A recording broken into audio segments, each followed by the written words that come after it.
Price Lord. இந்த prayer மீட்டிங்க்கு நான் லாஸ்ட் இயர் 2018 ஜூன் மந்த் வந்தேன். அந்த மீட்டிங் முடிஞ்சோன்னு அங்கிள் என்னால் மீட் பண்ண முடியல. அதுக்கப்புறம் அதே மந்த் அங்கிள் வந்து நெய்வேலியில் 3 days ப்ரேயர் மீட்டிங் வச்சுருந்தாங்க. என் ஒய்ஃப் ஒரு நெய்வேலினால அங்கே என்னை மீட் பண்ண முடிஞ்சது. அங்கிள் எங்களுக்காக நிறைய வார்த்தைகள் கொடுத்தாங்க. அப்போ கொடுக்கும்போது ஆக்சுவலி எனக்கு ஒரு தங்கச்சி இருக்கா. அவளுக்கு மேரேஜ் ஆகி 3 years ஆச்சு. அவளுக்கும் குழந்தை இல்லாமல் இருந்தது, எங்களுக்கும் குழந்தை இல்லாமல் இருந்தது. அங்கிள்கிட்ட ப்ரே பண்ணும்போது அங்கிள் என்ன சொன்னாங்கன்னா, உங்கள் 2 பேர்த்துக்குமே 2 months கேப்பில் குழந்தை பிறக்கும் அப்படின்னு சொன்னாங்க. தங்கச்சிக்கு ஆண் பையன் பிறந்தான். மே மந்த் எனக்கும் ஒரு ஆண் பையன் பிறந்திருக்கான். அதுக்காக கர்த்தருக்கு கொடாகோடி நன்றி. கர்த்தருடைய பரிசுத்த நாமத்துக்கு ஸ்தோத்திரம். கணவருக்கு திடீரென்று கழுத்து வீங்கி வலி இருந்தது. சரி, அதை டாக்டர்கிட்ட போய் நம்ம செக் பண்ணி பார்க்கலாம் சொல்லிவிட்டு, அதுக்குண்டான டெஸ்ட்டை பார்க்கணும் அப்படின்னு சொல்லிவிட்டு அவருக்கு ஒரு சின்ன ஆப்ரேஷன் பண்ணி அந்த சதையை எடுத்து டெஸ்ட் பண்ணாங்க. டெஸ்ட் பண்ணிவிட்டு சொன்னாங்க, உங்கள் கணவருக்கு கேன்சர் இருக்குது அப்படின்னு சொல்லிட்டாங்க. அப்படி சொன்ன உடனே எனக்கு ஒரு பெரிய நெருப்பு தலையில் வந்து விழுந்தது போல், என்ன செய்வதென்றே எனக்கு புரியாமல் அழுது கொண்டு இருக்கிறேன். செப்டம்பர் 30 எனக்கு உடனே ஞாபகம் வந்தது, என் கணவரை கொண்டு வந்து இந்த அன்பரின் பாதத்தில் வைக்கணும். அங்கே வைக்கும்போது நிச்சயமாக என் கணவருக்கு ஆண்டவர் விடுதலை கொடுப்பாருன்னு சொல்லிட்டு ஒரு நம்பிக்கையோடு நான் வந்து போன மாதம் 7 இந்த ப்ரேயரில் என் கணவர் நானும் வந்து, ஏசப்பா என் கணவரை கொண்டு வந்து உன்னுடைய பாதத்தில் வைத்துட்டேன். நான் இது வரைக்கும் ஐயாவோட ப்ரேயரை நான் டிவியில் தான் பார்த்துருக்கேன். இப்போ நேரடியாக வந்து பார்த்து நான் உன்னுடைய பாதத்தில் கொண்டு வந்து விட்டுட்டேன். என் கணவரை உன்னுடைய கரத்தில் நான் கொடுத்துட்டேன். அடுத்த மாதம் இதே மாதிரி சாட்சி எல்லாரும் சொல்கிற மாதிரி நான் இந்த இடத்துல நிற்கணும் அப்படின்னு சொல்லிட்டு பொருத்தனை பண்ணேன். அதுக்கு முந்தின நாள் டாக்டர் சொன்னாங்க, நீங்கள் அப்போலோவில் போய் ஒரு டெஸ்ட் எடுமா, அது என்ன சொல்கிறாங்க பார்க்கலான்னு சொல்லிட்டு எங்களுக்கு தெரிஞ்ச டாக்டர் சொன்னாங்க. என் கணவருக்கு 6 போய் அப்போலோவில் டெஸ்ட்டுக்கு கொடுத்துட்டு தான் நான் 7 இங்கே வந்தேன். அப்போ நான் சொன்னேன், அடுத்த மாதம் நான் சாட்சியாக தான் சாமி நிற்கணும். என் கணவருக்கு அப்படி ஒரு ஹீமை கொடுக்கக்கூடாது, அதை நான் பார்க்கவும் கூடாது. என் கண்ணால் உடைய அன்பை மாத்திரம் தான் நான் பார்த்து அங்கே சாட்சியாக நிற்கணும்னு சொல்லிட்டு நான் பொருத்தனையோடு ஜெபம் பண்ணிட்டு போனேன். ஒரு சிறிய பொருத்தனையோடு ஜெபம் பண்ணேன். போன மாதம் 13 எனக்கு அந்த ரிசல்ட் கிடச்சிது.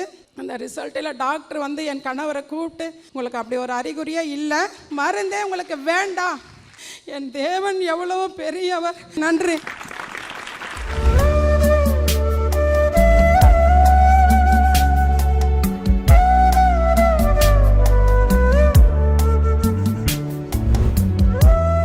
கிறிஸ்துவுக்குள் மிகவும் பிரியமான எனதருமை சகோதர சகோதரிகளே, நம்மை சிருஷ்டித்தவரும் நம்மை உண்டாக்கினவரும் நம்மை ஒருபோதும் மறந்து போகாதவருமாகிய இயேசு கிறிஸ்து இணையற்ற நாமத்தினாலே உங்கள் எல்லாரையும் வாழ்த்தி ஆசீர்வதிக்கிறேன். அல்லேலூயா. எல்லாரும் சந்தோஷமாக இருக்கீங்களா? இந்த நாளிலும் ஆண்டவருடைய பாதப்படியிலே அமர்ந்து, ஆண்டவரே என் பிள்ளைகளுக்கு என்ன மங்கள வார்த்தை சொல்ல விரும்புகிறேன், என்ன வார்த்தை சொல்லி பிள்ளைகளை ஆசீர்வதிப்பது பரலோக தேவனுடைய திட்டமாயிருக்கிறது. கண்ணீரோடு தேவ சமூகத்திலே ஜெபத்திலே தரித்திருந்த பொழுது நம்மை ஆசீர்வதிப்பதற்காக ஆண்டவர் கொடுத்த மங்கள வார்த்தை மத்தேயு எழுதின சுவிசேஷம் 25 அதிகாரம் 21 வசனம். வாசிப்போமா? அவனுடைய எஜமான் அவனை நோக்கி நல்லது உத்தமமும் உண்மையும் உள்ள ஊழியக்காரனே, கொஞ்சத்திலே உண்மையாயிருந்தாய், அநேகத்தின் மேல் உன்னை அதிகாரியாக வைப்பேன். உன் எஜமானுடைய சந்தோஷத்திற்குள் பிரவேசி என்றான். நம்முடைய எஜமான் நம்ம பார்த்து அழகாக சொல்கிறாரு, நீங்கள் கொஞ்சத்திலே உண்மையுள்ளவர்களாய் இருந்தபடியினாலே உங்களை அநேகத்திற்கு அதிபதியாய் மாற்றும்படி ஆண்டவர் இன்றைக்கு உங்களுக்காக இறங்கி வந்திருக்கிறார். அவாந்தரமான ஊழையிடுதலுள்ள வனாந்தரத்திலே, அவாந்தர வழியிலே அவர் என்னை கண்டுபிடித்தார். அவரே என்னை நடத்தினார், அவரே என்னை உணர்த்தினார், அவரே என்னை உயர்த்தினார், அவரே என்னை பூமியின் உயர்ந்த ஸ்தானத்தில் ஏறிவர பண்ணினார். கண்மலையிலிருந்து வடிகிற தேனை எனக்கு குடிக்க கொடுத்தார். உச்சிதமான கோதுமையினாலே என்னை போஷித்தார். ஆண்டவருக்கு முன்னால் இன்றைக்கு கை கூப்பி ஜெபித்த, ஆண்டவருக்கு முன்பாக கை தூக்கி ஆண்டவரை ஆராதித்த உங்களை இனி அந்நிய மனுஷன் முன்னால் கையேந்த கர்த்தர் அனுமதிப்பதில்லை. இது ஆண்டவருடைய வாயிலிருந்து வருகிற வார்த்தை. ஸ்டீபனுடைய வாயிலிருந்து வருகிற வார்த்தை அல்ல. ஒரு தீர்க்கதரிசியுடைய நாவு கர்த்தருடைய வாய் என்று சொல்லப்பட்டிருக்கிறது. கர்த்தரே வாய் திறந்து உங்களோடு பேசி கொண்டிருக்கிறார். உங்களை அநேகத்திற்கு அதிபதியாக மாற்றப் போகிறார். அல்லேலூயா. கடந்த நாட்களில் அநேக கடன்களுக்கு அதிபதியாய் நீங்கள் இருந்திருக்கலாம். அவமானத்திற்கு அதிபதி யாருன்னா உங்களை கொண்டு போய் விட்டிருக்கலாம். பஞ்சத்திற்கும் தரித்திரத்திற்கும் அதிபதி ஒருத்தர் உங்கள் ஊரில் காட்டினோடனே உங்களை முன்னால் போய் விட்டிருக்கலாம். யோபு பாட்டும் பழமொழியுமாய் ஊருக்கு மாறினானாம். அதே போல் ஒருவேளை நீங்களும் ஊருக்கு பாட்டும் பழமொழியுமாய் இருக்கலாம். ஊராருடைய வாயிலெல்லாம் உங்கள் வார்த்தையை பற்றி தான் பேசி கொண்டிருக்கலாம். அவை எல்லாவற்றுக்கும் ஆண்டவர் முடிவை கொண்டு வருகிறார். இந்த உலகத்தில் பிறந்த அத்தனை பேருக்கும் முன்னேறுவதற்குன்னு ஒரு வாய்ப்பை ஆண்டவர் ஒரு குறிப்பிட்ட காலத்தில் ஏற்படுத்தி கொடுப்பார். அந்த காலம் உங்களுக்கு நிறைவேறும்படி இதோ வந்திருக்கிறது. நீங்கள் நினைக்கலாம், எல்லாருக்கும் எல்லாம் நடக்குது, எனக்கு மட்டும் யான் சொல்லி வச்ச மாதிரி இந்த கஷ்டங்கள், எனக்கு மட்டும் யான் இந்த அடி மேல் அடி. ஆண்டவர், நான் என்ன பாவம் பண்ணுனேன், நான் என்ன உங்களுக்கு துரோகம் பண்ணுன்னு எனக்கு தெரியலையே, எனக்கு மட்டும் சொல்லி வச்ச மாதிரி யான் அடி மேல் அடி விழுந்து கொண்டு இருக்கிறது என்றெல்லாம் நீங்கள் புலம்பிக் கொண்டு இன்றைக்கு வந்திருக்கலாம். என் இயேசு சொல்லுகிறார், இது உன்னுடைய 8 நாள். நீ கொஞ்சத்தில் உண்மை உள்ளவனாயிருந்தபடியினால் உன்னை அநேகத்திற்கு அதிபதியாய் மாற்றும்படி ஆண்டவர் இன்னைக்கு விசேஷத்த தாளந்துகளையும் திறமைகளையும் உங்ககிட்ட கொடுத்து உங்களை பிளஸ் பண்ணி அனுப்ப போகிறார். நேற்றைக்கு வரைக்கும் உன்னை பார்த்து இவன் புத்தி இல்லாதவன், ஞானம் இல்லாதவன், ஒரு முட்டாள், இவன் புத்தி கட்டவன் எல்லாம் சொல்லி எல்லாரும் உங்களை பார்த்து கிண்டல் பண்ணியிருக்கலாம். இன்னைக்கு உங்களுக்குன்னு ஒவ்வொருவருக்கும் தனித்தனியாக யூனிக் தாளந்துகளை கர்த்தர் வைக்க விரும்புகிறார். உங்கள் ஒவ்வொருவரிடத்திலும் ஸ்பெஷல் தாளந்துகள், திறமைகள், அபிஷேகத்தை இன்னைக்கு உங்கள் மேலே வச்சு அனுப்புகிறாரு. எதுக்கு தெரியுமா?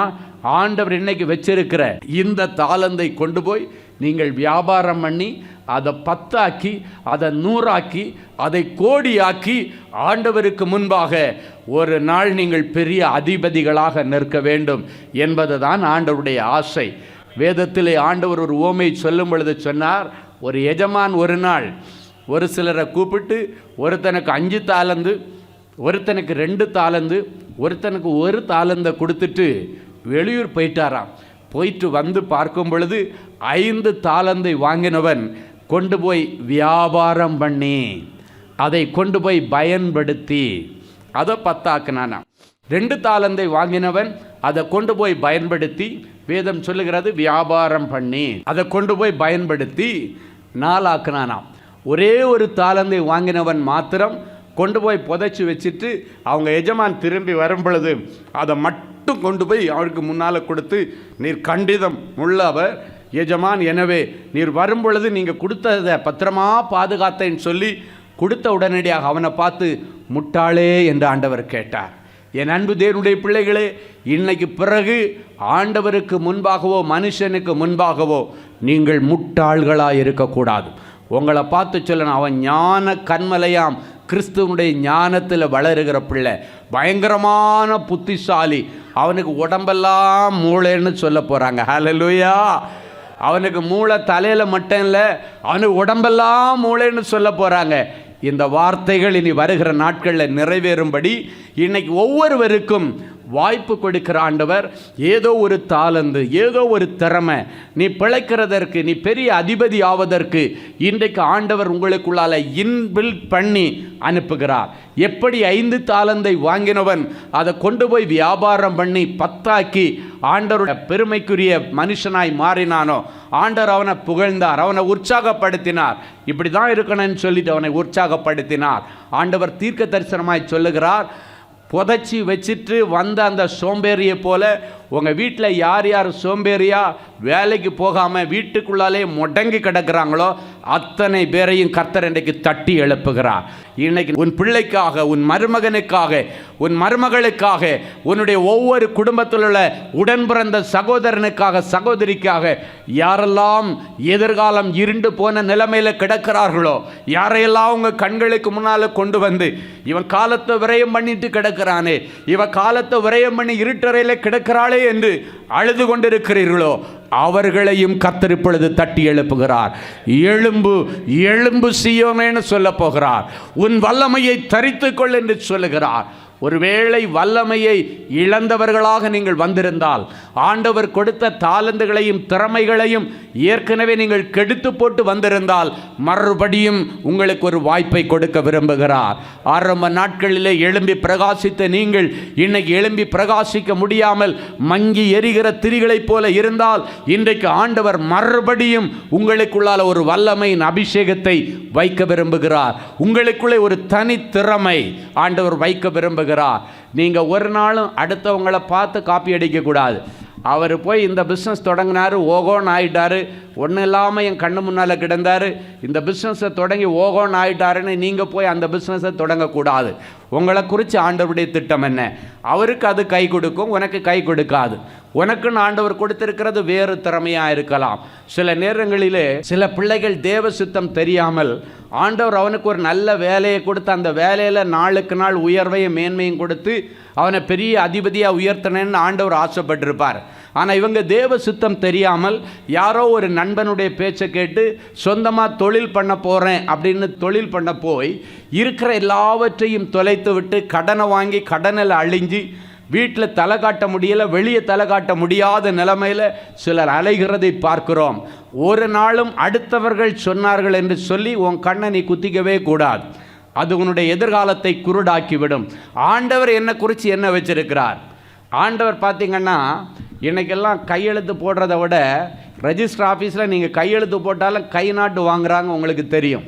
நல்ல ஐஏஎஸ் படித்த அதிகாரியாக இருந்தால் கூட சரி, ரெஜிஸ்டர் ஆஃபீஸில் ஒரு டாக்குமெண்ட் நீங்கள் ரெஜிஸ்டர் பண்ணணுன்னா, ஒரு சொத்து வாங்கினேன்னா நீ தான் அந்த நபர் அப்படின்றத எந்த இடத்துலையும் ஒரு குளறுபடி வராத அளவுக்கு ஐஏஎஸ் அதிகாரியாக இருந்தால் கூட சரி, அவர் கையெழுத்து போட்டதுக்கு பிறகு அவருடைய அந்த கை ரேகை, அந்த பெருவிரல் ரேகையை இந்த இடத்துல மைய தடவி அதை வைப்பாங்க. எதுக்கு வைக்கிறாங்கன்னா, இந்த உலகத்தில் பிறந்த ஒருத்தன் எத்தனாயிரம் வருஷத்துக்கு முன்னால் பிறந்திருந்தாலும் சரி, இன்னைக்கு வரைக்கும் இருக்கிறவனாக இருந்தாலும் சரி, இனி பிறக்க போகிறவனாக இருந்தாலும் சரி, இந்த கட்ட விரலில் இருக்கிற இந்த சின்ன பகுதியில் ஒருத்தனுடைய ரேகை இன்னொருத்தனுக்கு இருக்கவே இருக்காது. அதுதான் ஆண்டவருடைய மகிமை. Hallelujah. You are unique for me. நீ எனக்கு முன்னால் தனித்தன்மை வாய்ந்தவன். அடுத்தவனை பார்த்து அல்ல, உனக்குன்னு நான் ஒன்று கொடுத்துருக்கிறேன். எப்போவுமே ஒருத்தன் ஜெயிச்சுட்டா இப்படி தான் காட்டுவான், தோத்துட்டா தான் இப்படி காட்டுவான். இப்படி காட்டும் பொழுது அந்த கட்டை விரல் தான் மேலே நிற்கும். அந்த கட்டை விரலை ஒவ்வொருவருக்கும் அதில் இருக்க அந்த சின்ன பகுதியில் ரேகை ஒருத்தருக்கு ஒருத்தர் ஒட்டி வரவே வராது. கடுகளவு கூட வராது. அவங்களுக்குன்னு தனிமை, இனி பிறக்க போகிறவங்களுக்கு கூட வராது. அவங்களுக்குன்னு ஒன்று. இன்னைக்கு உனக்குன்னு உள்ளதை ஆண்டவர் உனக்கு கொடுக்க போகிறான். ஹல்லேலூயா. ஆண்டவரே, கொஞ்சத்தில் உண்மையாக இருந்தா அநேகத்திற்கு அதிகதி ஆக்குவேன்னு சொன்னீங்களே.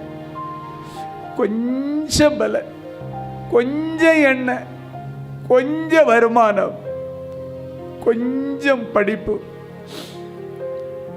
ஆண்டவரே, இந்த கொஞ்சத்தோட முழுமையான நிறைவான நீங்கள் இணைஞ்சிட்டீங்கன்னா என் பிள்ளையுடைய வாழ்க்கை துளுக்குப்பா, என் பிள்ளையுடைய வாழ்க்கை இருக்குப்பா, என் பிள்ளையுடைய வாழ்க்கை கட்டப்பட. ஆண்டவரே, என் பிள்ளைகளுக்காக நீர் எழுந்தருளி வாரும்.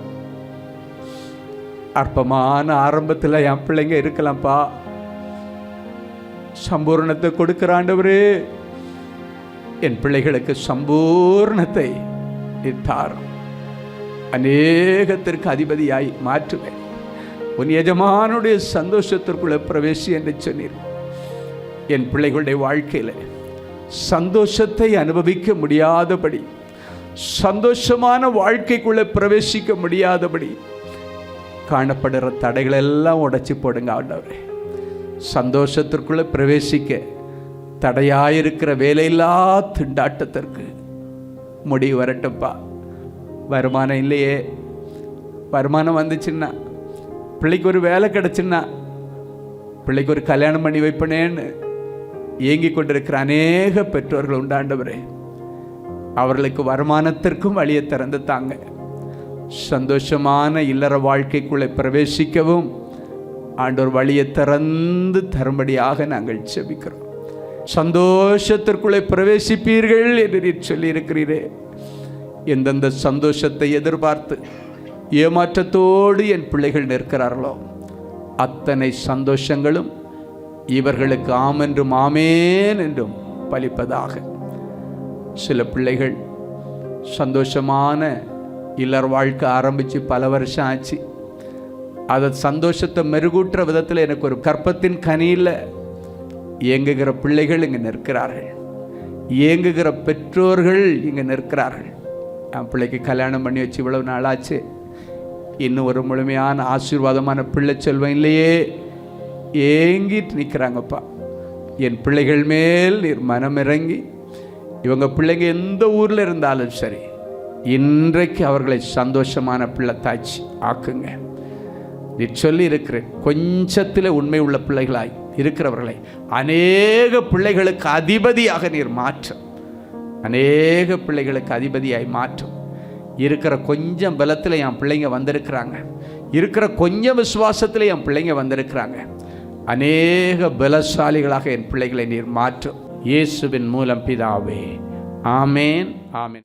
அன்பு தேவனுடைய பிள்ளைகளே, இந்நிகழ்ச்சியின் மூலம் நீங்கள் பெற்றுக்கொண்ட ஆசீர்வாதங்களை உங்கள் ஜெப விண்ணப்பங்களையும் அனுப்ப வேண்டிய முகவரி: தேவனின் அன்பு ஊழியங்கள், எண் 340B பார் 1A 3B1 Vinayak avenue, OMR road, Okkiyam, Thoraipakkam, Chennai 600097. இது இந்தியன் ஆயில் பெட்ரோல் பங்க் எதிரில் அமைந்துள்ளது மற்றும் காக்னிசன்ட் டெக்னாலஜி சொல்யூஷன்ஸ் அருகிலும் அமைந்துள்ளது. மின்னஞ்சல் prayer@godsloveministries.co.in.